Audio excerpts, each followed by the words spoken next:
आप देख रहे हैं पीबी न्यूज उत्तर प्रदेश।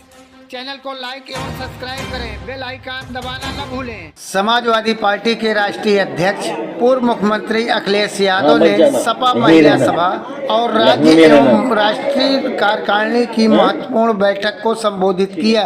इस बैठक में प्रदेश भर के महिलाएं एवं पदाधिकारी कार्यकर्ता शामिल हुए। बैठक का मुख्य उद्देश्य 2027 के मिशन की रणनीति तय करना एवं महिला सशक्तिकरण पर पार्टी की रणनीति को मजबूती देना था। मुझे उम्मीद है कि जो लोग नहीं बोल पाए हैं वो अपना लिख करके पार्टी को सुझाव पहुंचा देंगे, जिससे संगठन और पार्टी के कार्यक्रमों की नीतियों का कैसे प्रचार हो।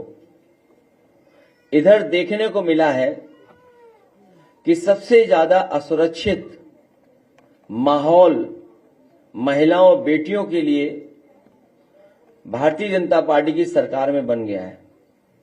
आए दिन अखबारों में देखने और सुनने को मिलता है कि छोटी छोटी बेटियों के साथ, बहनों के साथ, महिलाओं के साथ अन्याय होता जा रहा है। और सरकार जो कहती थी जीरो टॉलरेंस की पॉलिसी है उनकी, लॉ एंड ऑर्डर की जीरो टॉलरेंस की पॉलिसी उनकी जीरो हो गई है। और सही तरीके से काम न करने की वजह से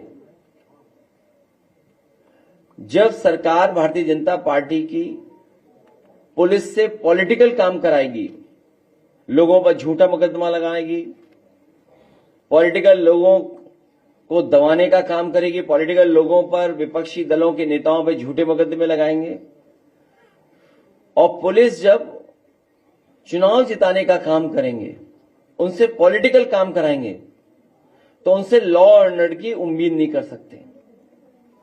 क्योंकि भारतीय जनता पार्टी पूरे पुलिस प्रशासन से पॉलिटिकल लाभ लेना चाहती है, न्याय दिला करके नहीं। उनसे पॉलिटिकल गेन कैसे होगा, झूठे मुकदमे कैसे लगेंगे, चुनाव कैसे पुलिस जिताएगी। तो फिर पुलिस पुलिसिंग नहीं करेगी, वो अपना इंतजाम भी करेगी। और उसी का परिणाम यह है कि उत्तर प्रदेश के जो सरकार के आंकड़े हैं, जबकि आंकड़े छिपाए हैं, उसके बाद भी सबसे ज्यादा महिलाओं के ऊपर उत्पीड़न, अन्याय और उनका शोषण अगर किसी सरकार में सबसे ज्यादा हो रहा है तो वो भारतीय जनता पार्टी से, इनकी सरकार में। और इधर देखने को भी मिला है कि भारतीय जनता पार्टी से महिलाओं ने दूरियां भी करनी। जो समाजवादी सरकार में अच्छी योजनाएं चल रही थी, उन योजनाओं को तोड़ मरोड़ के अपने पॉलिटिकल लाभ के लिए दूसरे तरह से योजनाएं चला रहे हैं। इसलिए आज महिला संगठन में हम सब मिलकर के फैसला लेते हैं कि आने वाले समय में समाजवादी सरकार बनेगी, स्त्री सम्मान समृद्धि योजना लागू कर करके अपने स्त्रियां, महिलाएं और संगठन से जोड़ करके तमाम उत्तर प्रदेश की गरीब महिलाओं की मदद करने का काम समाजवादी सरकार में होगा। जो योजना कभी समाजवादी पेंशन की शुरू हुई थी, उसी योजना को दूसरे स्टेट में बीजेपी ने लागू करके या अन्य दलों ने लागू कर करके सरकार बना ली। अब उन योजनाओं में कटौती हो रही है, लेकिन वहीं उत्तर प्रदेश में समाजवादी सरकार बनने पर जहां समाजवादी लोगों ने 500 रुपया समाजवादी पेंशन के माध्यम से गरीब महिलाओं को देने का काम शुरू किया था, आने वाले समय में 3000 रुपए देने का काम भी समाजवादी सरकार में होगा गरीब महिलाओं को। विद्याधन इन्होंने बंद कर दिया। सबसे ज्यादा बेटियों को लैपटॉप मिलता था, अब ये लोग रद्दी टैबलेट दे रहे हैं। सुरक्षा के लिए विशेष, जिसको सुप्रीम कोर्ट ने भी अप्रिशिएट किया था योजना को, अन्य प्रदेशों ने देख करके उस तरह की योजना बनाने का काम किया। 1090, कुछ दिन पहले इसकी योजना के बहुत सारे लोग तारीफ करते थे।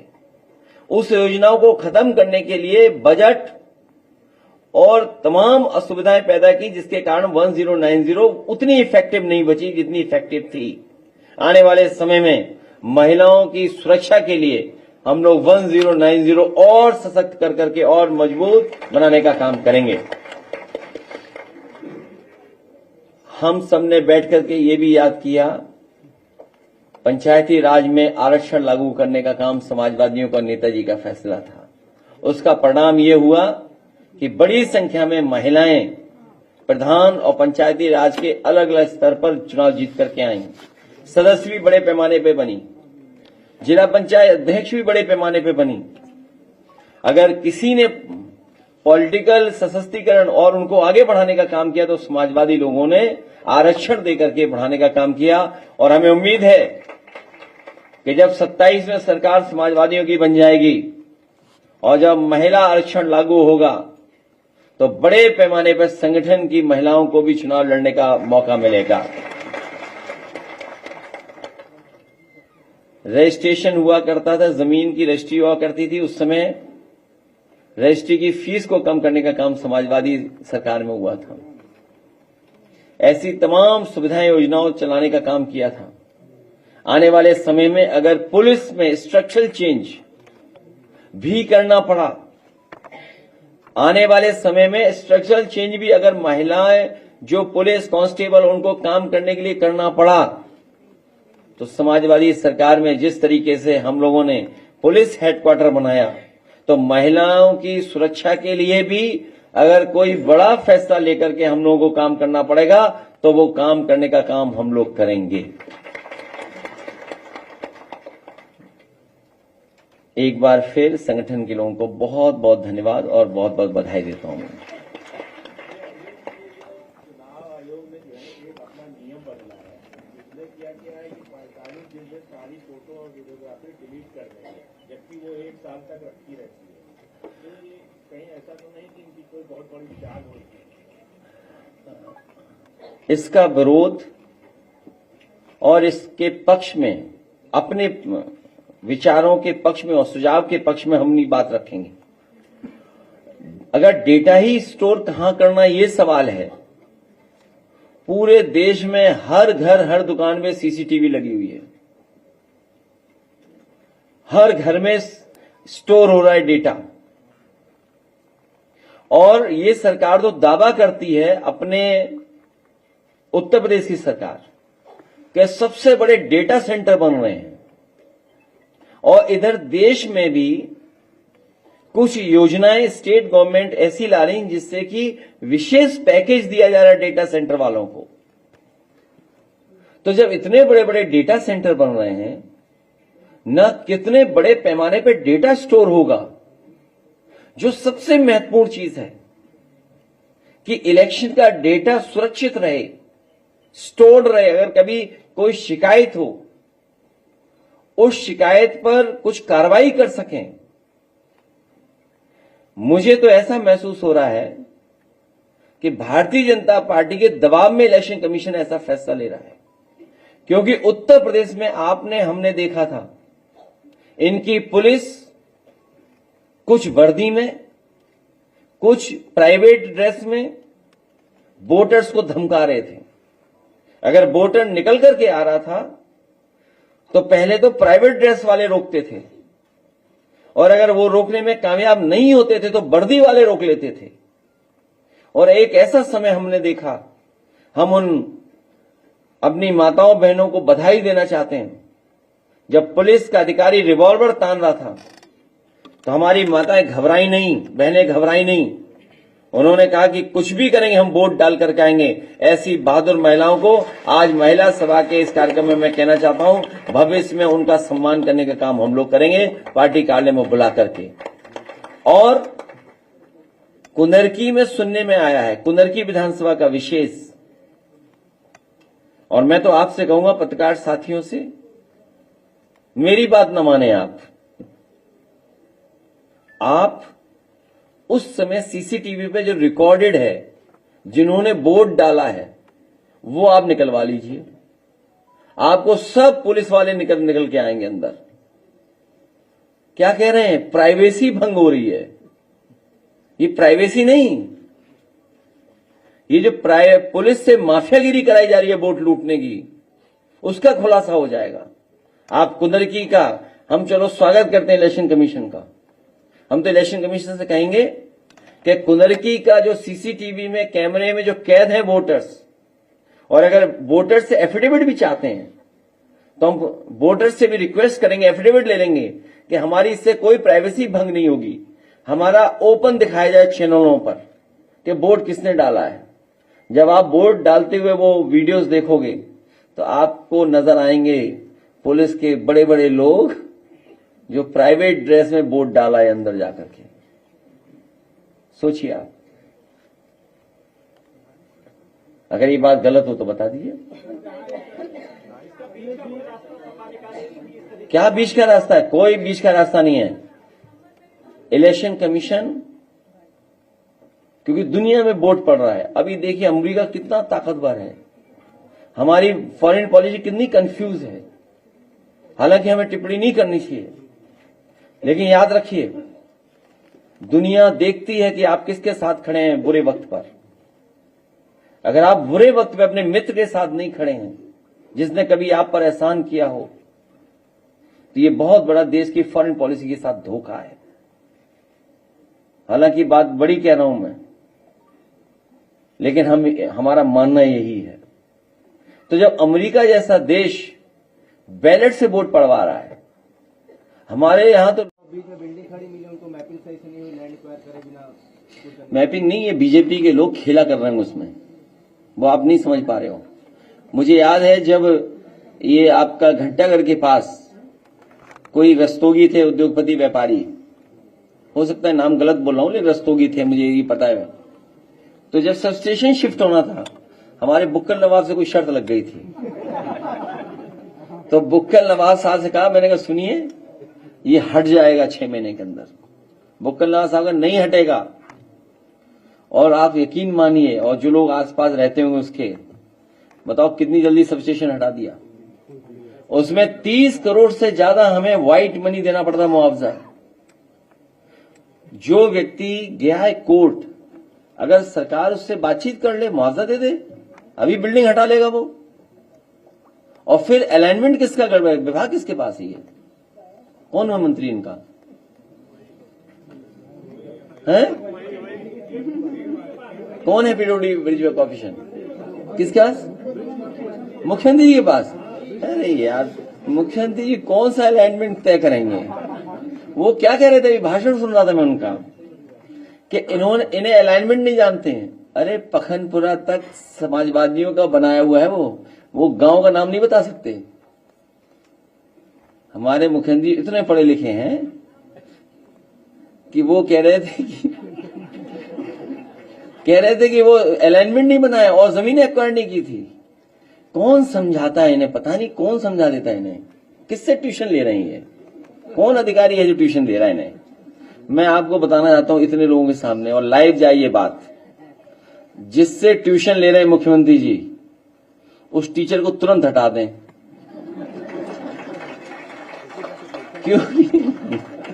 क्योंकि कोई भी सरकार तब तक टेंडर नहीं कर सकती जब तक 50% से ज्यादा जमीन की सहमति या मुआवजा न बढ़ जाए।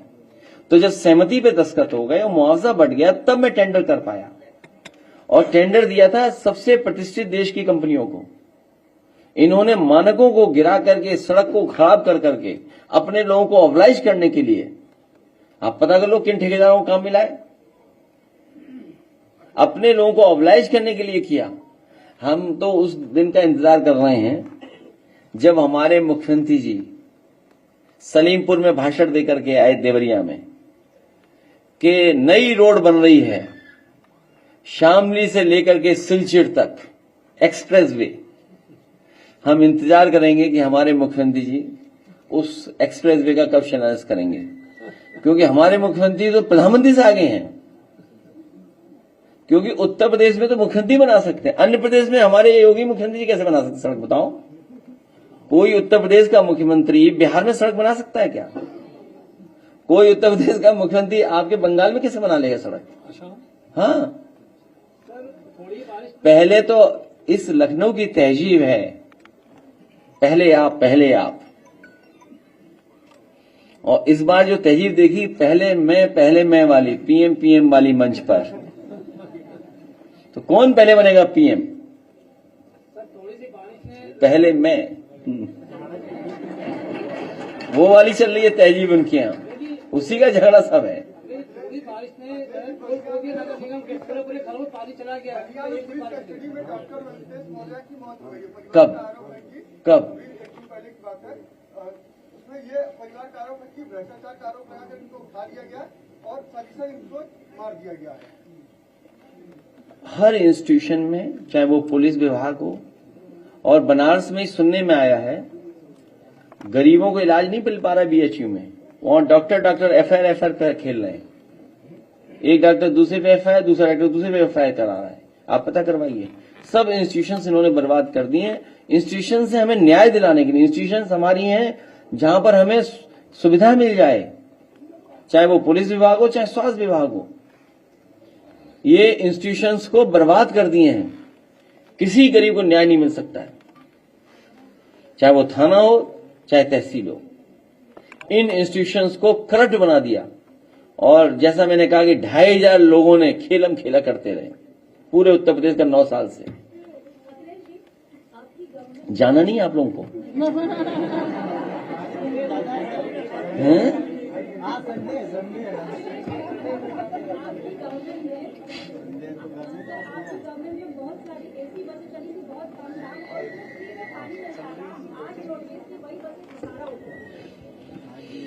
सुना है कोई नया टेंडर वेंडर हुआ है ई बसेस का, उसमें बड़ी बड़ी चीजें हुई हैं। अभी हमें तो पता नहीं वो मॉडल क्या था। नहीं, कुछ मॉडल, कोई नए तरह का मॉडल क्रिएट किया है, वो भी मुझे पूरी जानकारी नहीं है। तो इसीलिए मैंने बैलेट से वोट पड़वा रहा है। हमारे यहां तो लोग अभी बहुत सी चीजें जानते नहीं हैं, गलती से शेयर कर लेते हैं कुछ चीजें सोशल मीडिया पे, गलती से फॉरवर्ड कर देते हैं कुछ चीजें। अभी तो केवल हम लोग देखना और फॉरवर्ड करना, गुड मॉर्निंग सीखे हैं व्हाट्सएप पे। अभी क्या सीखे हम लोग? तो सोचिए, इतनी टेक्नोलॉजी है। आपको टेक्नोलॉजी क्यों चाहिए? डेमोक्रेसी में इतनी टेक्नोलॉजी। आप पढ़ाई में अच्छी पढ़ाई कराइए, समय के हिसाब से जो टेक्नोलॉजी जो बदल रही है उसके हिसाब से कोर्सेज लाइए। लेकिन हमारा वोट डालने का तरीका बैलेट से ही होना चाहिए। वो ही पुराना मैटर कि हमें पता हो कि हम वोट कहां डाल रहे हैं, हम कहां गुस्सा निकाल रहे हैं। मशीन की बटन दबाने से गुस्सा नहीं निकलता है। और थोड़ी सी जानकारी दे दें, आप भी रिसर्च कर लें। सुनने में आया कि मेरठ का चुनाव 2019 का, उसमें कई ईवीएम खराब हो गई थी और वीवीपैट की पर्ची प्रिंट करके गिननी थी, फोटोकॉपी करके गिननी थी। बताइए आप।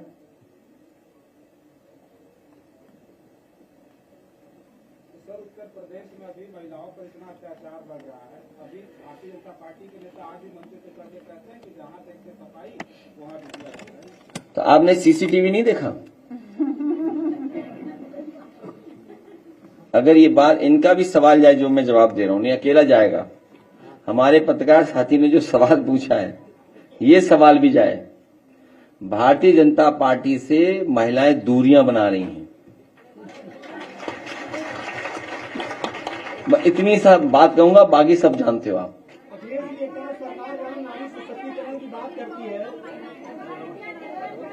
अभी रुक जाओ।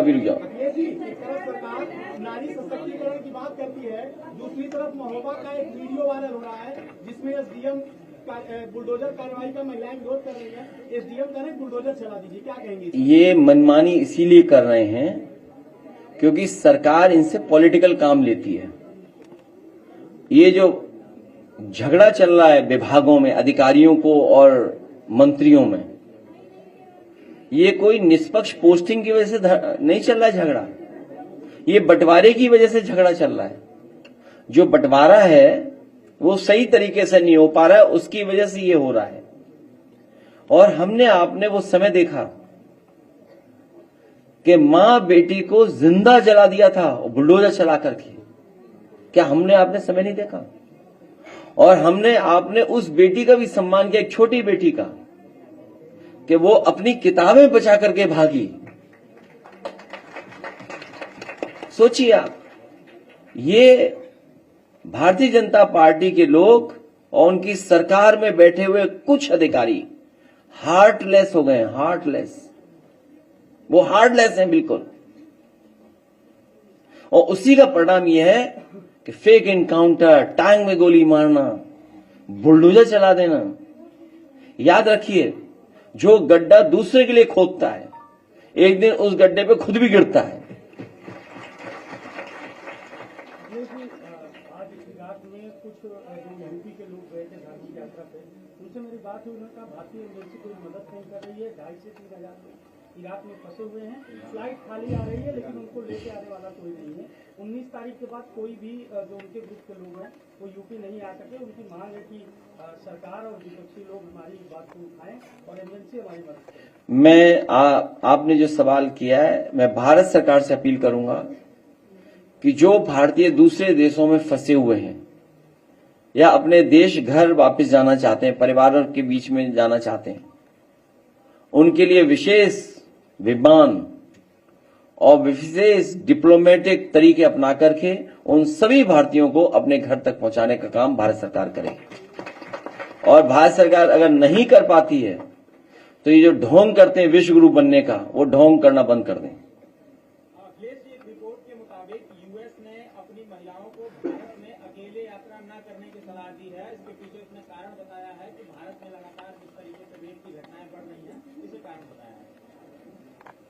अमेरिका के पास जानकारी होगी, इस पे तो भारत सरकार ही जवाब दे सकती है कि आखिरकार अमेरिका जैसा देश ये क्यों कह रहा है, क्यों एडवाइजरी ऐसी जारी कर रहा है।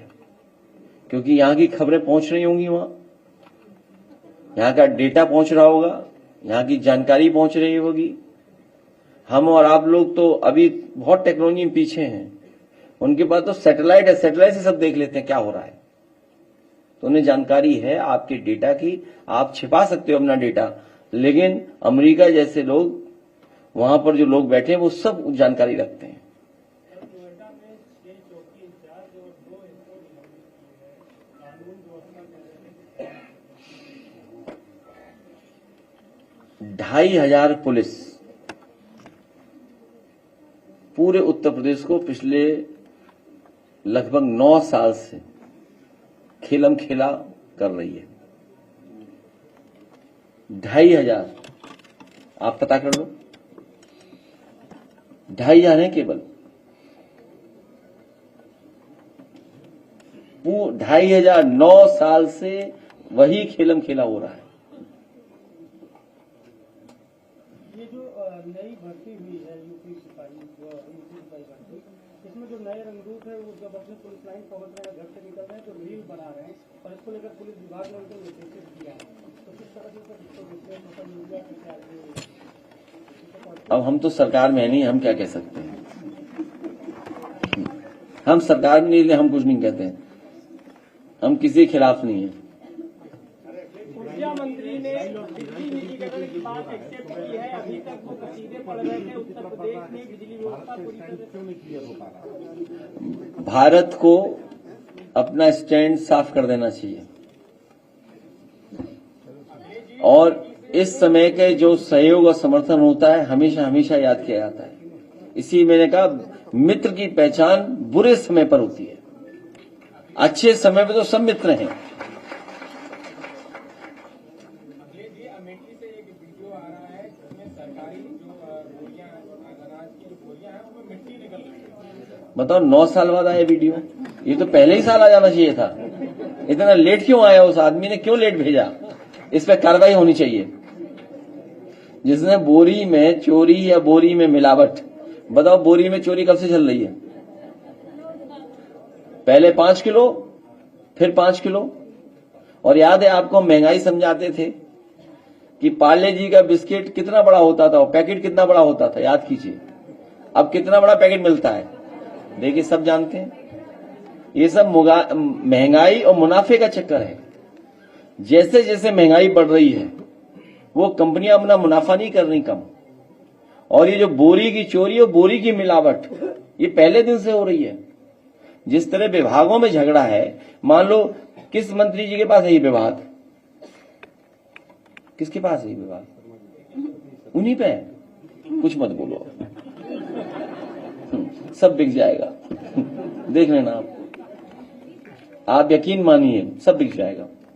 कितना मना करें बताओ? प्लासियो मॉल मना किया, वो बिक गया। उनके ही डिप्टी सीएम ने चिट्ठी लिखी कि गलत बिका है। याद कीजिए आप लोग, जब प्लासियो मॉल बिका तो उन्हीं के एक डिप्टी सीएम ने लिखा कि ये गलत बिक रहा है, बिक गया। वो हमारा एक कैफे का इलाका है जहां किसान बाजार था, वो होटल बन गया किसानों की जगह बन गया। सुनने में आया कि जेपीएनआईसी पीपीपी पे देना चाहते थे, लेकिन वो घबरा गए समाजवादियों से, तो इसलिए पीपीपी नहीं दिया। हमने एक ऑफर दिया उन्हें, और मैं कहूंगा चौधरी साहब से कि कुछ कानूनी तरीका पता कर लें, एक चिट्ठी पार्टी काले जरूर चली जाए कि अगर जेपीएनआईसी बेचना चाहे तो हम लोग खरीदना चाहते हैं। एक चिट्ठी चली जाए एलडीए-वीसी को कि अगर उनके पास कोई तरीका अपना रहे हो, कोई और तरीका हो, जैसे आपने मॉल बेचा, जैसे आपने वो किसान बाजार वाला दिया अपने किसी खासम खास व्यक्ति को, तो हम उसी तरीके से अंडर टेबल भी सब कुछ स्वीकार करेंगे और कृपा हमें दे दो जेपीएनआईसी। नहीं, कोई है नया स्कीम है अंडर टेबल।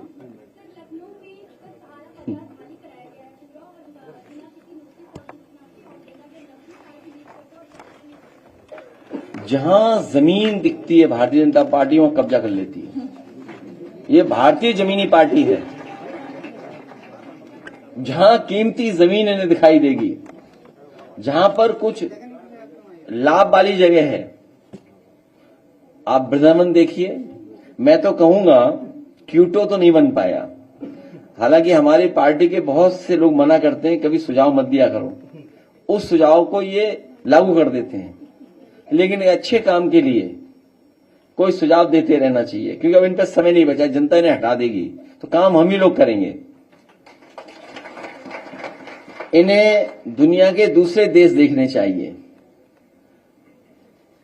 वेनिस, वहां गलियों को कैसे उन्होंने वैसे ही का वैसे मेंटेन किया है। फ्रांस में भी कई पुराने शहर हैं, इंग्लैंड में भी हैं, यूरोप में कई शहर ऐसे हैं जिन्होंने अपनी हेरिटेज, विरासत को कैसे संरक्षित रखा है। तो वो काम करना चाहिए। ये नहीं कि अपने वो सारा दुकानों का इलाका, वहां देखिए कितना आंदोलन चल रहा है वृंदावन मथुरा में। ये जमीन कब्जा करना चाहते हैं। आप अयोध्या की पता करिए, किस तरह अयोध्या के लोगों को धोखा दिया इन्होंने। उसका परिणाम क्या हुआ? ये अयोध्या हार गए। बनारस के लोग जानते होंगे, वहां बहुत सारे पुराने मंदिर थे। धरती पर इतने मंदिर किसी ने इकट्ठे नहीं तोड़े होंगे जितने भारतीय जनता पार्टी के लोगों ने तोड़ दिए। पता करिए, बनारस में गलियों में बहुत सारे मंदिर थे। और कुंभ की पोल तो खुली गई इनकी। कुंभ में सोचिए, सुनने में आया है ये भारतीय जनता पार्टी के लोग चाहते थे कि कोई घटना पहले हुई थी उससे ज्यादा संख्या ना हो, इसकी वजह से संख्या छिपाई जा रही थी। मैं धन्यवाद देना चाहता हूं और अपने पत्रकार साथियों का भी धन्यवाद दूंगा। आप की भी इच्छा है कि उसी तरह की स्टोरी करें, मैं तो आपको बधाई दूंगा, करिए उसी तरह की स्टोरी, जिससे कम से कम सच्चाई तो सामने आए कि कितने लोगों की जान गई। और सोचिए वो काला धन किसने दिया और किसके माध्यम से पहुंचाया। दुनिया का पहला उदाहरण हुआ कि काला धन पुलिस लेके जा रही है। कहीं अगर ऐसा होता हो दुनिया में तो बताओ कि काला धन पुलिस लेकर जा रही है। आखिर किसने कहा दे के आई है? किसका पैसा था ये? वो तो जो लोग हैं, आम लोग जिनके परिवार के सदस्य खोए हैं, उनके पास सबकी फोटो है, सीसीटीवी में रिकॉर्डिंग है।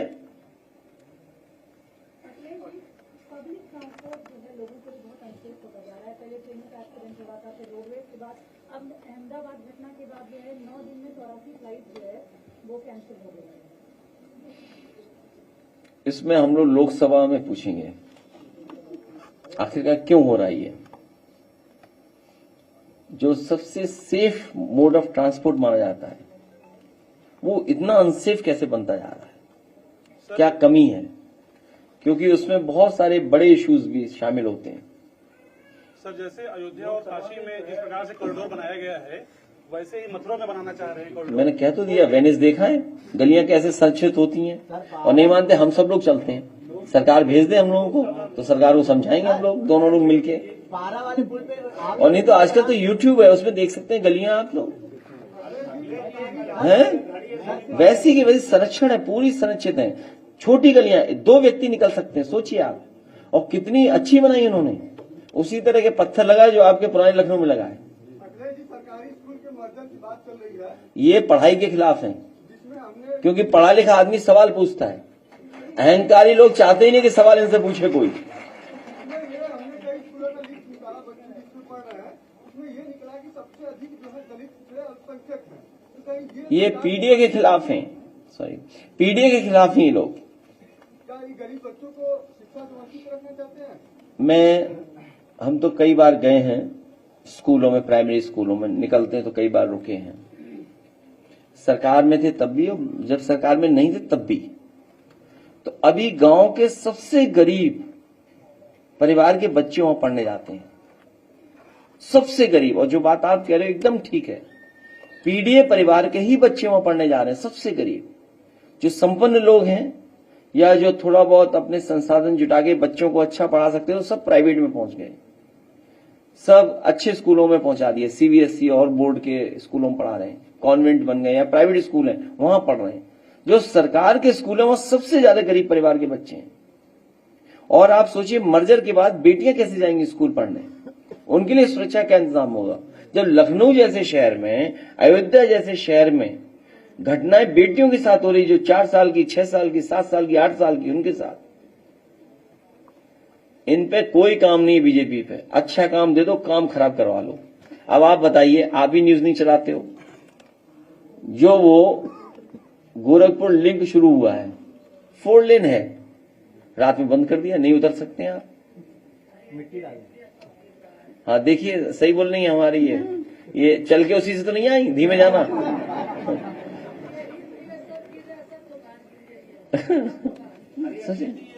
लोकसभा में जो है 1400 करोड़ रुपए करीब खर्चा किया, 1400-1450 करोड़ रुपए खर्चा किया अपने चुनाव से बीजेपी ने, और उसके बाद लगभग ये 2000 करोड़ रुपए खर्चा किए। इन्होंने अपनी वेबसाइट पे डाला 1450 करोड़। ये जो है जिस तरीके से पैसे का इन्होंने हेर फेर और जिस तरीके से पैसे को पूरी तरीके से लुटाया है प्रचार और प्रसार में, क्या बेरोजगार और उन सबका पैसा नहीं था? ये गलत आंकड़ा है आपके पास, ये आंकड़ा गलत है। इस आंकड़े को मैं स्वीकार नहीं कर सकता हूं। इससे कई गुना ज्यादा भारतीय जनता पार्टी ने खर्च किया है पैसा, कई गुना ज्यादा। जो आप आंकड़ा बता रहे हो, इससे कई गुना ज्यादा भारतीय जनता पार्टी ने चुनाव जीतने के लिए पैसा खर्च किया है। और पैसा संसाधन भारतीय जनता पार्टी इसीलिए इकट्ठा कर रही है जिससे विपक्षियों का मुकाबला कर सकें, मतलब विपक्षियों को दबा सकें। उत्तर प्रदेश की राजनीति में इतना पैसे का इस्तेमाल कभी नहीं हुआ जितना भारतीय जनता पार्टी कर रही है। बिजली की कटौती लगातार जारी है, मंत्री कहते हैं बिजली का लोड बढ़ाया जा रहा है, आपको क्या लगता है सर, आखिर क्यों बिजली कटौती गर्मी के समय ज्यादा होती है? वो सब पता है आपको, सुनने में आया स्टेटमेंट, आप ठीक करेक्ट कर देना। मंत्री जी ने कुछ कहा कि बिजली का इसलिए हो रहा है, इसको प्राइवेट होना ही जरूरी है। वो एग्जैक्ट वर्ड मेरे दिमाग में नहीं आ रहा है इस समय। ठीक नहीं चल रही है, अधिकारी अपनी कार्य हाँ, नहीं रहे। हाँ, ठीक बात है। वो कह रहे हैं कि जनहित में प्राइवेटाइज करना पड़ेगा। ये जनहित में नहीं प्राइवेटाइज हो रहा है, उन्हें मंत्री ही इसलिए बनाया गया था कि प्राइवेट होना है।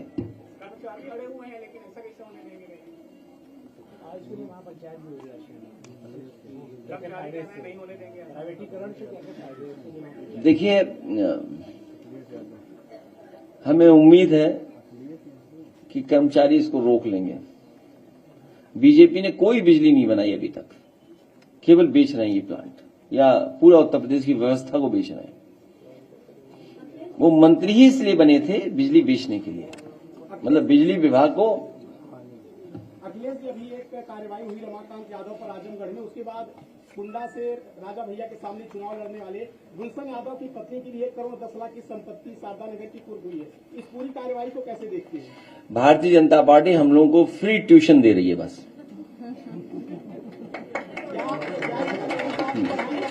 भारतीय जनता पार्टी हम लोगों को फ्री ट्यूशन दे रही है।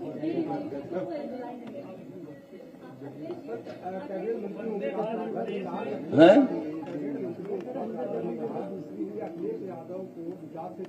किसको कौन कह रही है? रात भर छोड़ो अब।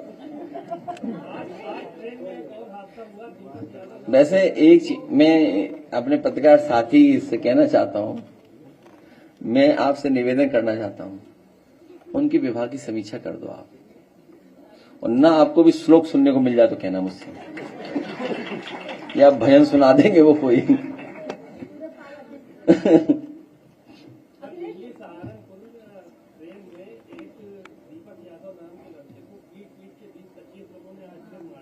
क्यों? कहीं सुरक्षा नहीं है, कहीं कोई सुरक्षा नहीं, कहीं कोई इंतजाम नहीं करा सरकार ने, ऐसे ही छोड़ दिया सबको। कहीं कोई सुरक्षा, कहीं व्यवस्था का इंतजाम नहीं। और जब आप और हम सब लोग उनकी बातों को सुनते हैं कि विकसित भारत बनेगा, दुनिया में हमारी अर्थव्यवस्था तीसरे नंबर पे पहुंच गई है, तो इसका मतलब क्या हम समझे? कुछ लोगों के पास होने से पैसा, कोई हमारा विकसित भारत नहीं बनने जा रहा है। जब तक आप वर्ल्ड क्लास इंफ्रास्ट्रक्चर नहीं दोगे, जब तक आप वर्ल्ड क्लास स्वास्थ्य सेवाएं नहीं दोगे, आप बताइए आईसीयू में लोग हाथ का योगा कर रहे हैं, पंखा चला रहे हैं, मरीज और वो सब ये चल रहा पंखा, सोचिए आप। और बिजली नहीं, डायलिसिस से मर गया। हाँ, मर गया बेचारा, गरीब व्यक्ति मर गया। और सरकार ने अंदर ही अंदर ये कहा है कि मेडिकल कॉलेज में कोई बच्चा फेल नहीं हो। अगर फेल हो गया तो बच्चे आवाज उठाएंगे कि यहां कोई इंफ्रास्ट्रक्चर ही नहीं है। आप बताइए, मेट्रो, पब्लिक ट्रांसपोर्ट, हर शहर जाम में फंसा हुआ है। हमारे आपके आम लोगों का जीवन कितना जाम में चला था समय, सोचिए आप। घर से निकले, कहीं जाना चाहो, पहुंच ही नहीं सकते। दुनिया में ऐसे देश भी हैं, जब उनसे पूछो कि वहां से वहां जाना है तो वो मिनट बता देते हैं कि 3 मिनट में पहुंचोगे, आप 4 मिनट में पहुंच जाओगे। यहाँ किलोमीटर बताते हैं, कब पहुंचोगे समय नहीं पता।